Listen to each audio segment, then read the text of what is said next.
after too. So. Yeah. We'll wait a minute or so for all the participants to join, and then we will start.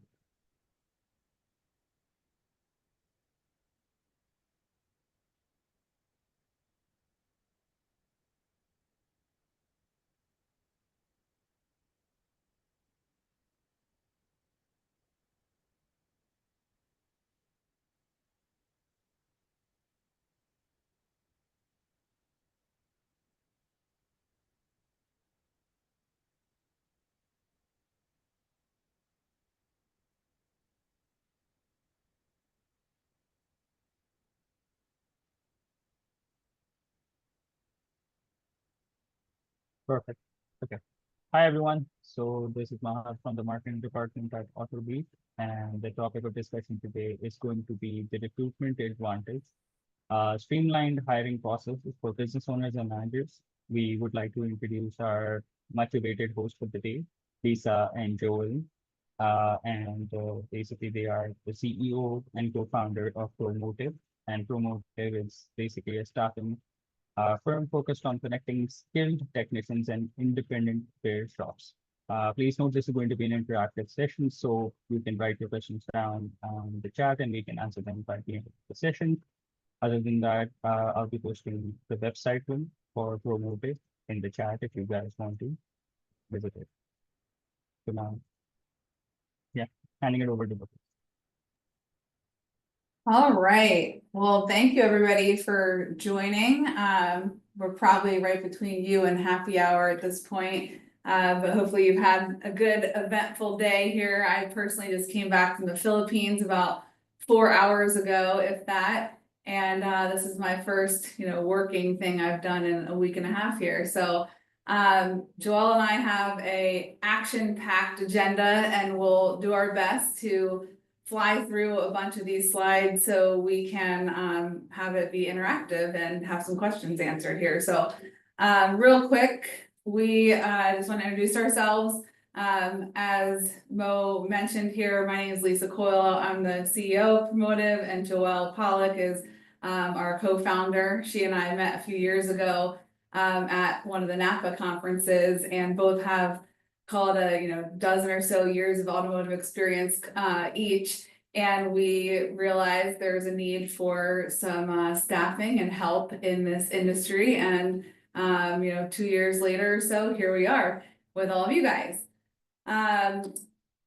Recruiting is something that kind of falls by the wayside as business owners, no matter what industry you're in. I always say the urgent outweighs the priorities. And I actually got to see Nemo snorkeling a couple of days ago in Boracay. Literally saw the little Nemo guy. And I talk about this all the time. The line, just keep swimming, just keep swimming, that Dory says. We as business owners have a lot on our plates, and we have that mindset of we'll figure it out. We're type A, and while that line's awesome, what ends up happening is when you do figure it out and you feel so good about that next hire or that next job that you just got, something else comes up, and we call it whack-a-mole here. We're big cat people at Promotive, so I had to put a little kitten in there because something always is coming up that you have to be prepared for, and you can't just keep swimming when it comes to recruiting. So this all started because there's a technician shortage out there. We hear about it all the time. There's some news articles. If you just Google technician shortage, you'll see Forbes talks about it, Market Watch. It's all over the news, and it's not just for mechanics or technicians in our space. It's really the trades in general. And we put together this little, oil filter chart here because there's a shortage from people not coming into the industry, the young adults out there. But there's also a shortage because of the leakage coming out. And this is what our end goal is to do at the end of this presentation, give you guys some ideas on how we can keep people in the industry together.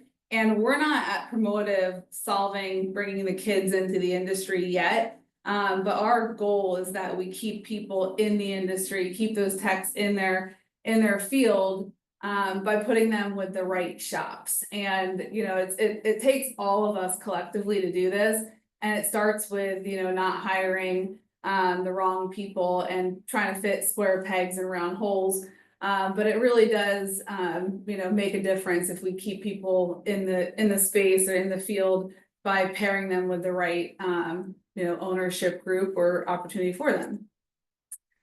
So this is a real slide that we did at our kickoff, and I was the CEO and or co-CEO and co-founder of 360 Payments. Not sure if you guys have heard of that company before. That was my first baby, and I used to draw this chart all the time for my employees, and we just did this at Promotive's kickoff in January too.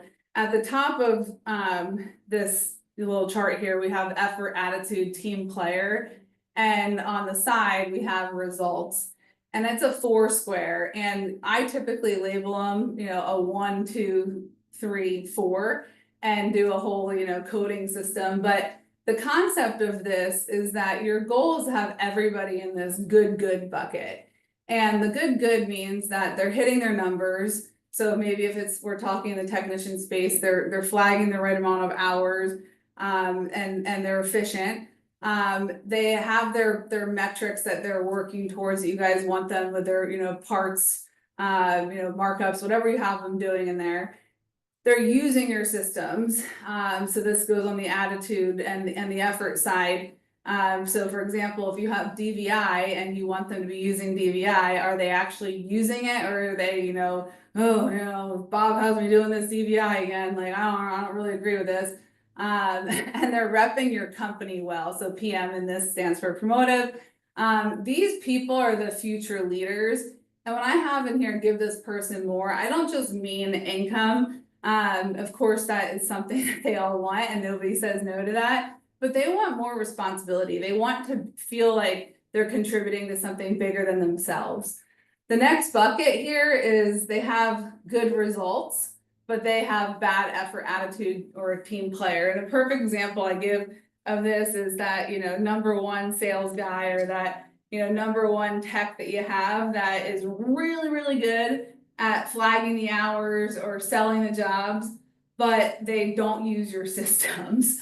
You know, that they go and they operate in their own you know, fashion, where they're, you know, they have their own Excel sheets to do things, and that what they're doing isn't scalable for the team. And sometimes it sets that bad example. Why does this person get to do that, and the rest of us have to do everything else? So they have those results, but they're not delivering to your company in the other areas that you need them to.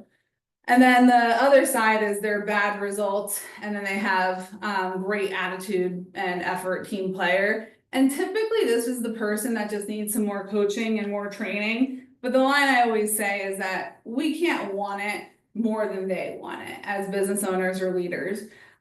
So if you've given them coaching after coaching after coaching, and they're still just that super nice person, and they're, you know, singing the praise, and they're bleeding whatever your color, you know, of your shop is, that, you know, they just need to, you know, you need to get them off the bus sometimes when they're not just, you know, you can't have a cheerleader that you're paying for all the time. So, and then this bucket is the bad here, where they're not hitting the metrics and they're jerks. In those examples, I always say they're the most cancerous, but just realize that, you know, these other buckets are not good to have on your team necessarily either. You want them all in this good. So if you don't have a team that is 100% in this good bucket, you 1000% need to always be recruiting. And your goal is to either get these people into this bucket, or hire their replacements.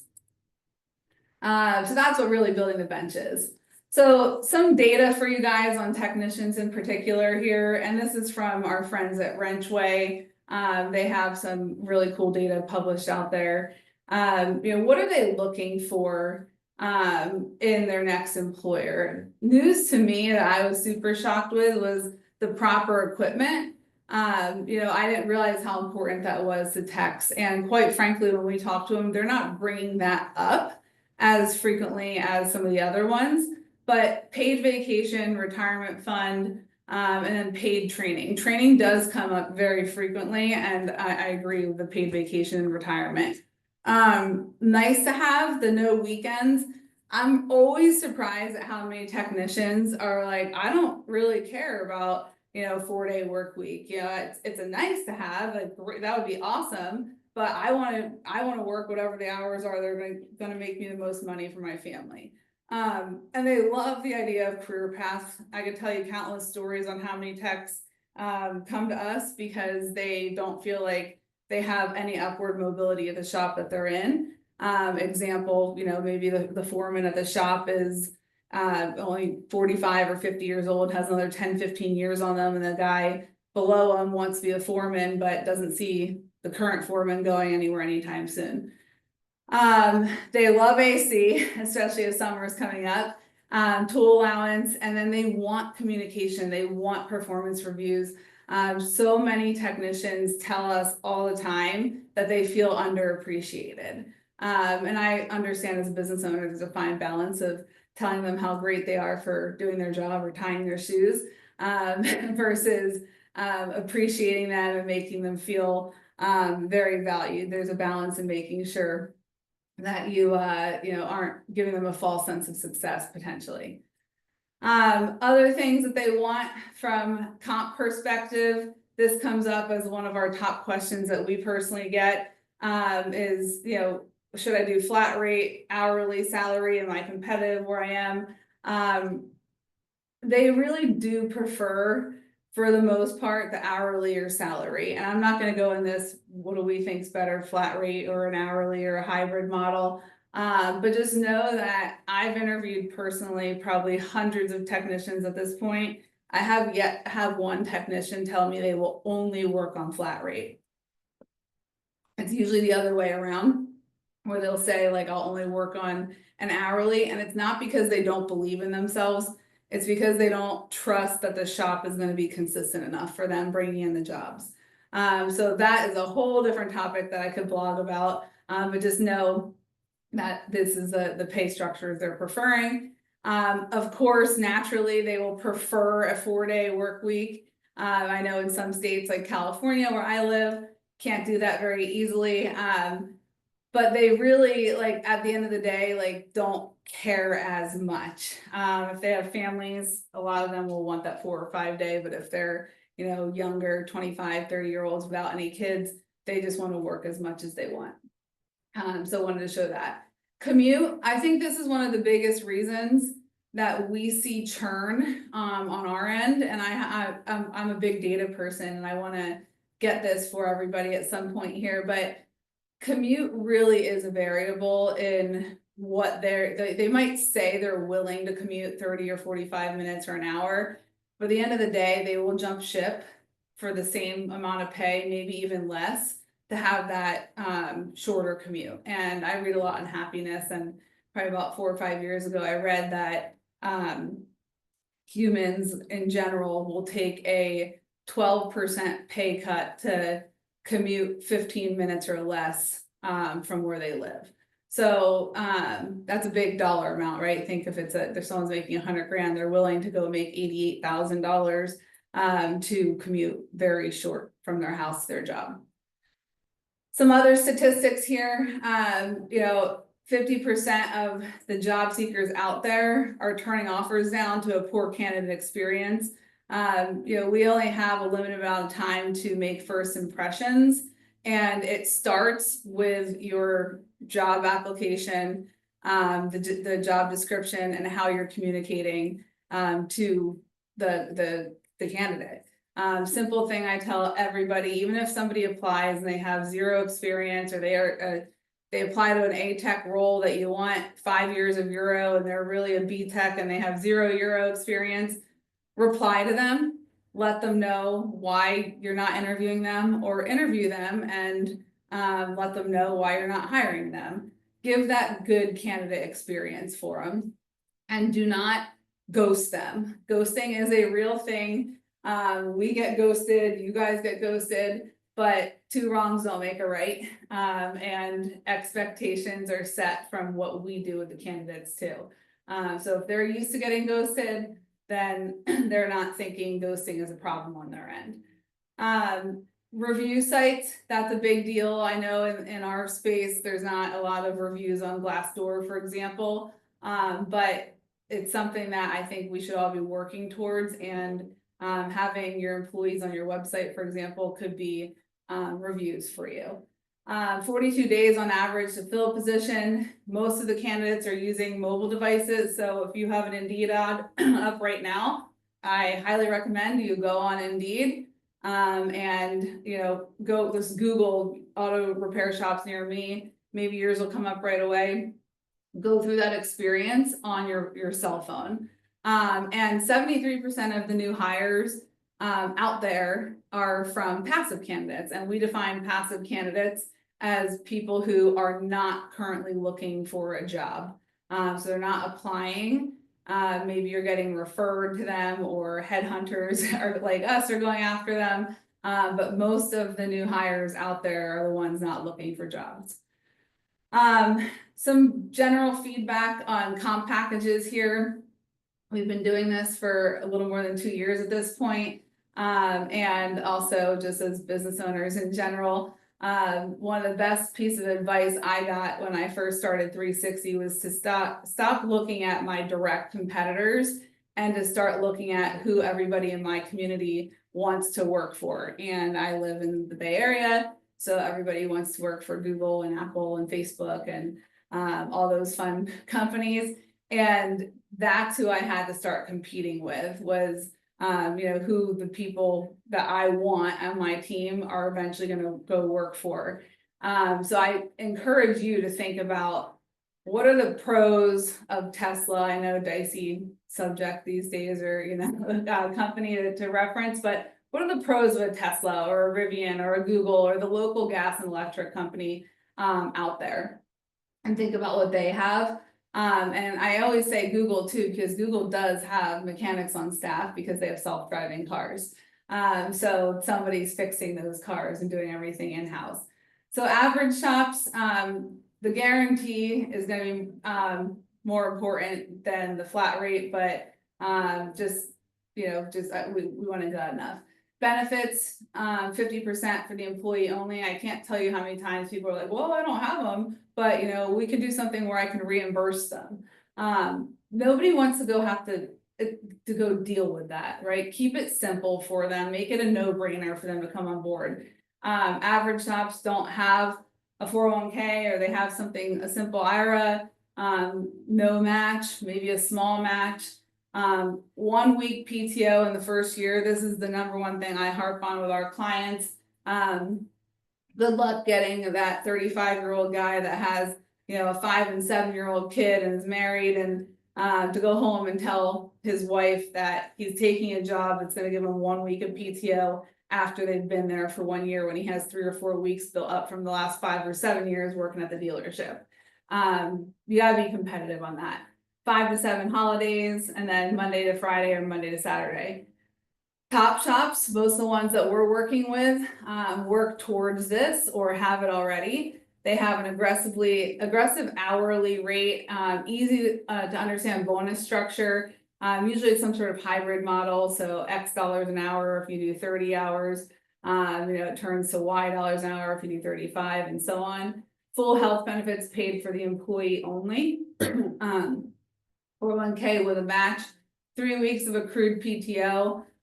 So they're not getting it all on day one. And another little fun tip for you is, even in good old California, you don't need to do sick days if you have 3 weeks of PTO. There's certain thresholds in each state, but check into that, because I think personally 3 weeks PTO is more appealing than 1 or 2 weeks with 3 or 5 sick days. 7 to 10 holidays, Monday to Friday, or a 4-day work week. And then other perks that we have in here too, that we've learned from a lot of you guys, a lot of the shop owners we work with, is a 90-day review with a bump in pay. So have that already calendared, where they know that after 90 days, if they've done X, Y, or Z, that they're going to get a bump. Paid or reimbursed training, tool allowance, that is tax deductible, where they would get X dollars per month that you would pay towards their tools. Paid uniforms, birthdays off, snacks and lunches. And if you are in a rural area, One shop I talked to in Georgia, pays for their gas, to get to and from work on a company card, and then gives them an allotment to use once a month, to take their spouse out to dinner. So I thought that was kind of cool, and they could put it on the company, and it's, you know, again, tax deduction there. I'll spare you guys the details on this, on the red flags, because there's a lot of words in it, but look for that job hopping, look for people who are leaving the industry, or jumping back in. Do their skills match their resume, their title, etc. But at the end of the day, what I'll say is that we want to talk to anybody that sniffs automotive. So I don't judge their resumes too hard, because a lot of technicians in particular are not savvy at writing resumes, and we have a resume builder tool that helps them, but they don't, you know, write out the word want to. They'll write I wanna, and in my world I'd be like, oh my gosh. But don't judge them too hard, and then realize on the job hopping, a lot of times it truly isn't their fault. Don't get me wrong, I know it's their fault in a lot of ways too. But you know, I know a shop that really well, that just laid off a few of their employees, good employees, because their business was slow. So don't judge them too much. Get them on the phone and try to talk to them. But the green flags that you're looking for, of course, are, did they work at reputable shops and dealerships? Are they moving up in their career? That's something that's a big deal for me. Seeing, you know, are they, you know, advancing from a, you know, C to B to an A in the right time frame? They work on a variety of the vehicles versus just doing, you know, one job all day, every day. And then if they're specific on their accomplishments, I think that's also a big deal. And this is something that we're helping coach them on too, because they don't know what they don't know to put on a resume. Some tips and tricks in general for you guys.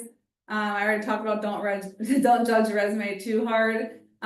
Make it easy to communicate with them. Treat them the way you would treat a customer calling in about their engine making a, you know, a noise, or there's some smell coming from their car, right? Treat them like that.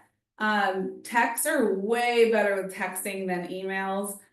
Service advisors obviously need to be good at it all, and take advantage of it. You know, use all forms of communication to see that they can do everything in there. Don't just expect them to call you after they, you know, apply to Indeed, and then you say, hey, we've received your information. Voicemails, nobody listens to those anymore. Do a combo of email, call, text, and know that our generation does prefer texting. Get their real email address. That's a big one that I can't recommend enough. Don't use those Indeed emails, because as you're building your database, you want to make sure that you do have you know, their real email address for the future communications. And then I will tell you the number one thing that we do different than what you're doing is speed to lead. I just did analysis about a month or so ago. 47% of our applicants came in from a Friday afternoon to Monday mornings. And I did 3 months of data on this. This was not just a small set of data. You have to assume when somebody applies to you, they're applying to a bunch of other shops. I called one guy on a Saturday morning, and he had told me he applied to 14 places, and we were the first on Friday night, and we were the first on Saturday morning to talk to him, or to call him. Talk about an advantage. These guys, when they're applying to 14 places, don't need to go to 14 interviews to get a job or to choose the one that they're most confident in. They might do 3, 4, or 5. And you need to be that first one, and you need to be able to call after hours and not wait until just Monday morning when they all come in. Don't make the process too long, because other people are not. I get it, hire slowly, fire quickly, using that line. But if you're making it too long and too hard on them to get the job, they're gonna go somewhere else, and they're gonna get kind of fed up on it. And then look for the culture fits, and have your teammates, you know, be part of the interview process. Get them excited to work with that team, and get your team excited to work with them. So hopefully those are some tips and tricks that help you guys out. And then So I think my last slide before I flip it over here to Joelle, is the job boards and postings. Know that you get what you pay for, and you need to do what other people are not willing to do. So in this, I have build a true database, just like you would for your customers in a CRM. You have to have an applicant tracking system.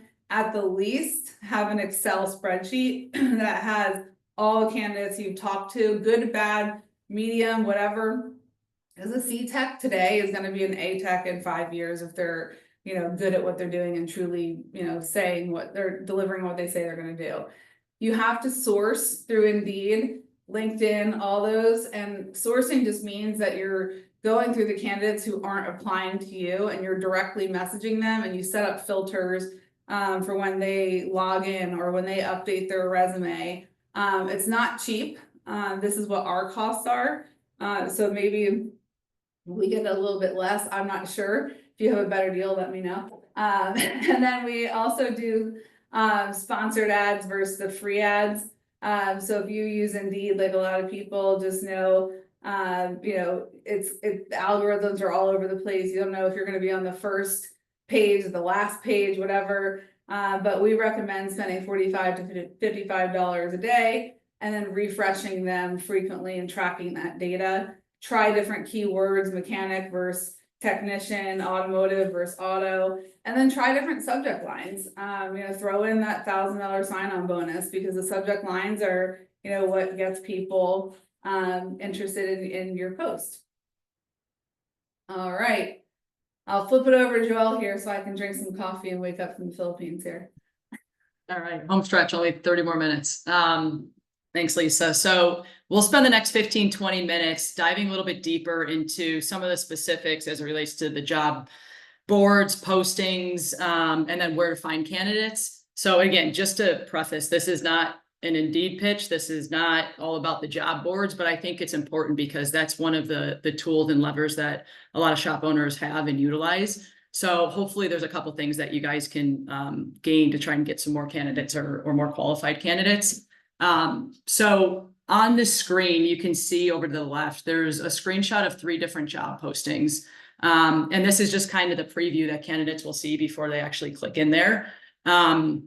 And a couple of things that we've learned, and we have tried a ton of different approaches. We've learned a lot, and we're continuing to try based on the traction that we're getting. So you can see where it's highlighted, or the second arrow, where it says typically responds. I think it says within 4 days there. So again, speed to lead is super important. And then the bottom arrow shows active 13 days ago. So when candidates see that you're not active for days or weeks, they're not feeling too confident, right? That you guys are gonna get back to them. And then again, be responsive as quick as possible, like Lisa just said. I mean, if you could get to them the quickest and you're competitive with benefits and pay, your chances are that much more likely to get a response and to get that hire. You can also see the star ratings, the third arrow right there. So that one's like 4.5 stars. Again, it's like your Google ratings and every other rating. You want to make sure that you're responding, again, whether they're the right candidate or not. Because oftentimes we've all been ghosted by candidates, right? Whether they haven't responded, whether we've reached out 2 or 3 or 4 times, but oftentimes candidates get ghosted as well if they're not the right fit. So it's important to close that loop, because again, one day they may be the right fit and you want that higher star rating. Next slide, Lisa. So we'll dive deeper into a specific ad here. And again, there's no right or wrong, but there's some things that we found that work a little bit better and get a little bit more traction and more quality candidates. Now, sure, we run into the same things that most shops do, right? You get the occasional ghosting, you get the unqualified Taco Bell workers that are applying to master tech jobs, and that's going to happen. But I think some of these tips here can help minimize the unquality or the lack of quality. So starting with the left side with a lot of text, right? So that's overwhelming to a lot of people, right? I mean, people want to see a few sentences, more bullet points. So it's easy to dissect, to say, okay, what's in it for me? And am I qualified for this job? So I think that shortening that, the intro. I think this ad does a pretty good job though of selling themselves as far as their tools and equipment, the shop atmosphere. So it's well worded, but again, find a way to make it 3 or 4 sentences at most at the top. And then also they threw the perks in there as well. So those perks should be listed, or benefits should be listed out, in bullet points, right? And as close to the top as you can, because you don't want them to have to scroll too much. A lot of times they're doing it on their cell phones. So that paragraph, they're probably scrolling, 2 or 3 times before they even get to the qualifications and the benefits. You'll also notice on Indeed specifically, they make you list out the benefits in a section down there. And in this example, they only have 401k and health insurance, but they have a ton of other perks that are buried in the words. So reiterate it. Don't be afraid to list it out in bullet points, closer to the top, and then at the bottom section under benefits as well. Another big piece is, in this example, it says $40 to $60 an hour. Again, as Lisa mentioned, is it, if I'm a, technician or service advisor, I mean, I'd want to know, am I getting paid? What does it take to get paid $40? What does it take to get paid that $60 is one piece of it. You can see 5 years minimum experience, but do I need 10 years to get to that 60? So be as detailed as possible when it comes to pay. And also, is it flat rate? Is it base plus production bonus? Is it salary? So what we have found is really, putting that hourly rate, and if it's in this example, let's just say 40 to 60 per hour flat rate. And then underneath there, you can show the, potential of what they can make in a year, right? So you can say 80 to 120,000 or make up to 120,000. So it's good to show that range, but we've also learned you don't want too big of a range of 50 to 100,000 because is it closer to 50 or is it closer to 100? And we're continuing to tweak the pay and try new things. But I would just say, play with some of these things based on the traction you're getting. If you're not getting a lot of applicants, you can play with your spend. You can play with, a few of those sentences in the beginning, and then link your website in here as well. Give them something to link back to see your website, your reviews, maybe some pictures of your shop. Also spell check, right? In this example, it said Owen instead of own. And then towards the bottom under schedule, it says Monday to Friday, 8-hour shift. Again, that's good, but I think a lot of people want to see when are they starting and when are they ending. And again, if that website links in there, they can link out to see the hours, but you want to make it as simple as possible for them. So again, there's no right way to do it, but these are some of the main things that we have found that make a difference. And then in the last slide, if you go back real quick, Lisa, please. I didn't mention, if you're able to go back.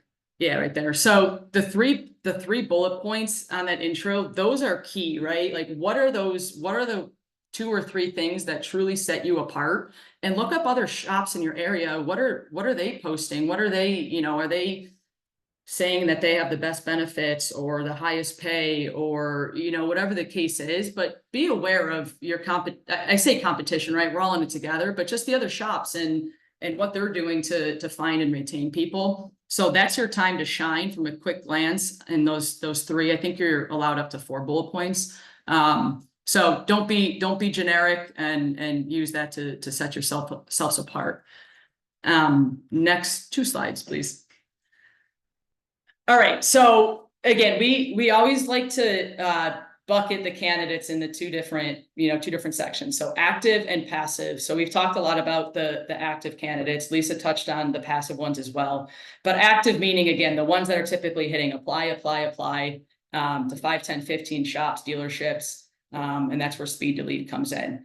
Job boards aren't the only way to attract these active candidates as well. So social media ads, Facebook ads, Instagram, TikTok. So essentially, even at Promotive, we're utilizing kind of taking that 360 marketing approach, and we're pushing out our resume builder. So all of these different lead magnets to get these technicians and service advisors applying directly to us so we can continue growing our pipeline. And then passive candidates. So again, this is where we are super focused, and we're banging out over 1,000 calls a week to passive candidates. And we have some, tools and lists and whatnot.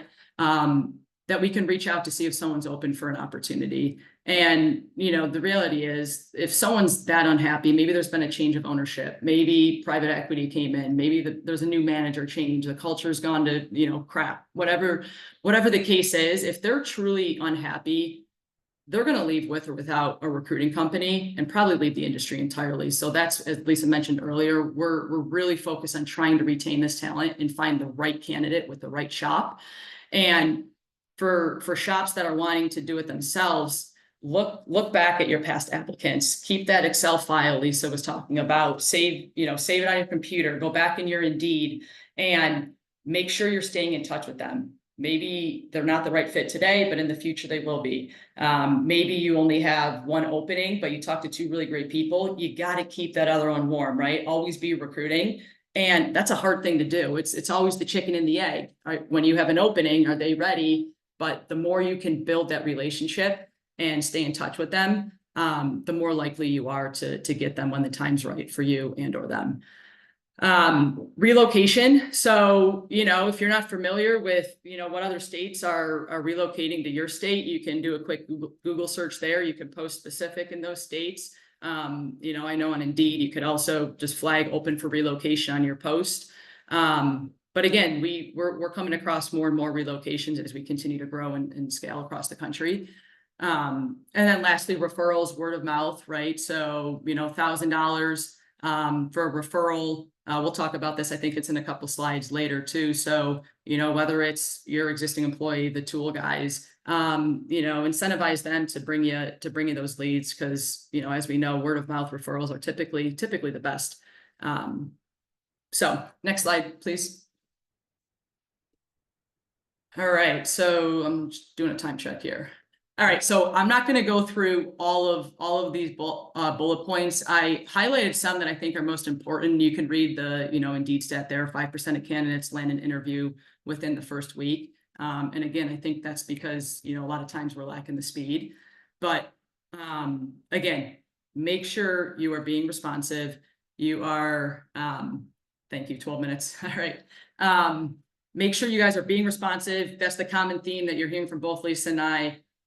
Communicate, control the controllables, right fit, wrong fit, doesn't matter. Reach out as quick as possible, get that interview scheduled as quick as possible, send follow-up reminders leading up to the interview, check in after the interview. And, you know, I know talking with a lot of shops, and I can't say I don't have the same mindset, you know, even just to schedule that interview or to get that pre-screen done, you sometimes have to try more than once or twice to reach out. And unfortunately, I mean, that's just the world we live in today and the way it is, not the case all the time, but it's okay to reach out 2 or 3 times, but have a process, whatever your process is. If it's text, then call, then text. Texting works best. So the other thing, you know, once you get them in there, make sure you're touring, giving them a tour of the shop, make sure they're, you know, meeting their teammates. Maybe you bring in your lead tech or your manager, so that you could get a couple other opinions on there. Offer letters, be professional, right? Whether it's DocuSign or some other signing tool, have the shop sign off and the candidate sign off. You know, help them with their tool moves. And again, lots of follow-ups. Next slide. All right. So you got your guy or girl. Now what? So onboarding process. And this is a big piece, right? And this is once you get them, but how are you retaining them? And you know, there are some amazing shops out there that have like the best onboarding process. And there's some that we're working with to try and make sure that we truly understand so that when we're communicating with the candidate, like, hey, you may be an L1 technician, but when you start at the shop, you need to learn how to inspect the vehicle and do DVI and learn the SOPs within 20 minutes, right? So being clear with those expectations, once they achieve this, they can move on. So don't wait till the 90-day review to communicate. So I think having multiple touch points the first day, the end of the first week, first month, and then monthly, is super important with a new hire.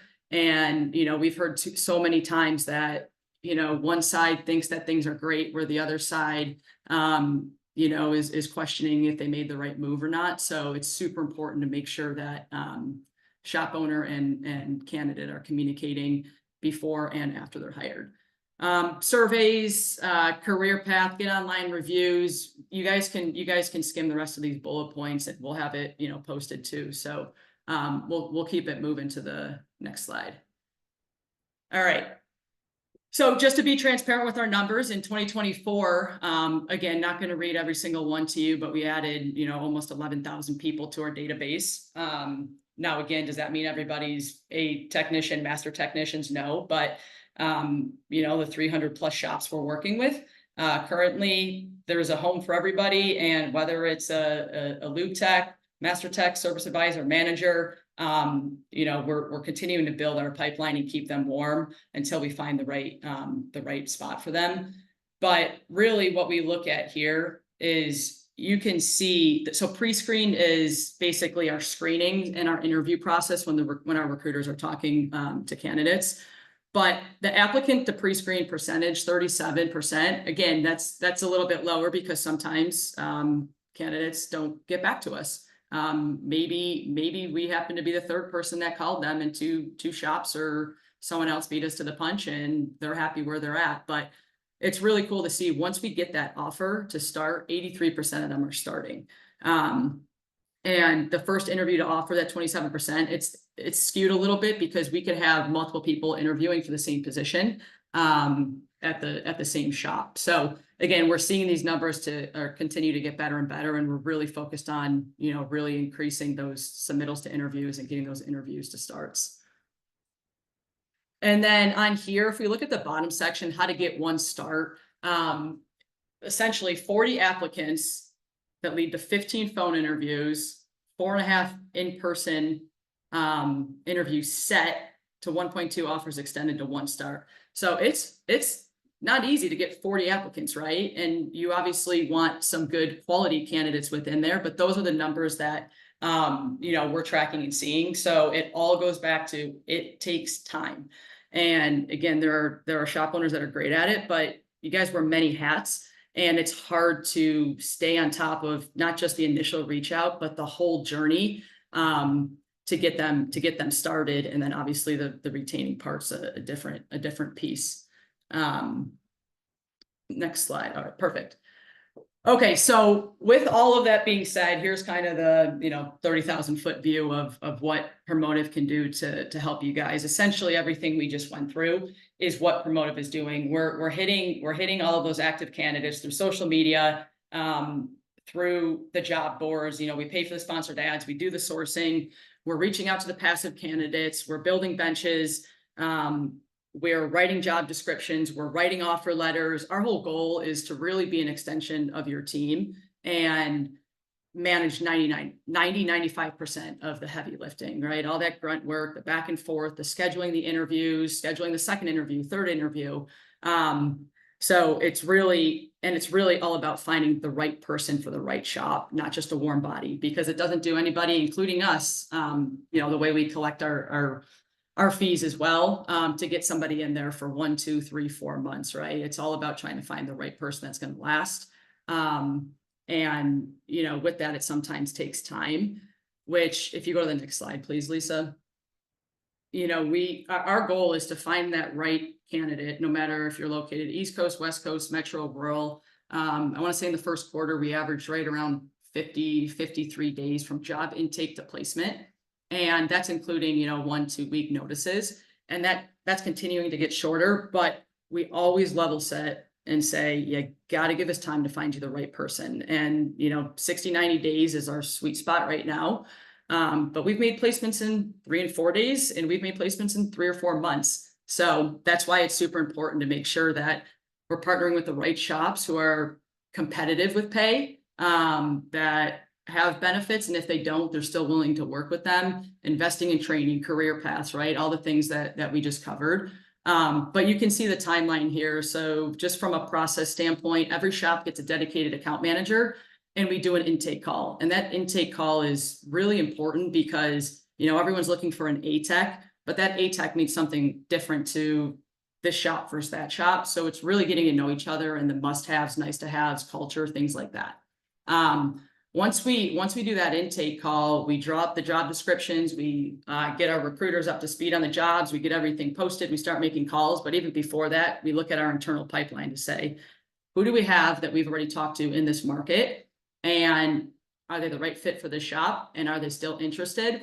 And that's where we're starting to make our quicker placements. So that's where it's a good thing when we have more than one shop in a certain market, because we're naturally spending more time there talking to more candidates. So we thought it was important just to really kind of take you through the life cycle and expectation side of things. But the account manager, you know, that's your point person to let you know, maybe we talked to 100 people this week and looked at 50 resumes. But you know, maybe we got ghosted by some and the other ones weren't quality. So again, it's really just providing feedback where we're hitting marks or missing marks. Next slide. All right, Lisa, are you taking the closer here? Sure. Okay. Megan just texted me, personally that I'm great at changing the slides, so I appreciate that compliment. You were there, pretty Megan. good. I was cracking up just a second ago.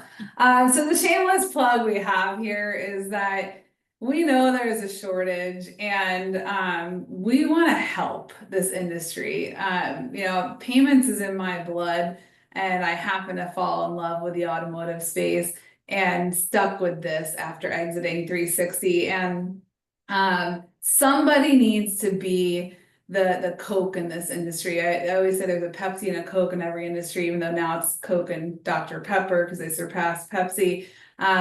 Like somebody needs to do well with this. Someone needs to advocate for the technicians, give the technicians resources, and keep our industry going. So our goal is to make this industry better. We rely on shops like yours who are taking the time to invest in learning and growing yourselves and your people.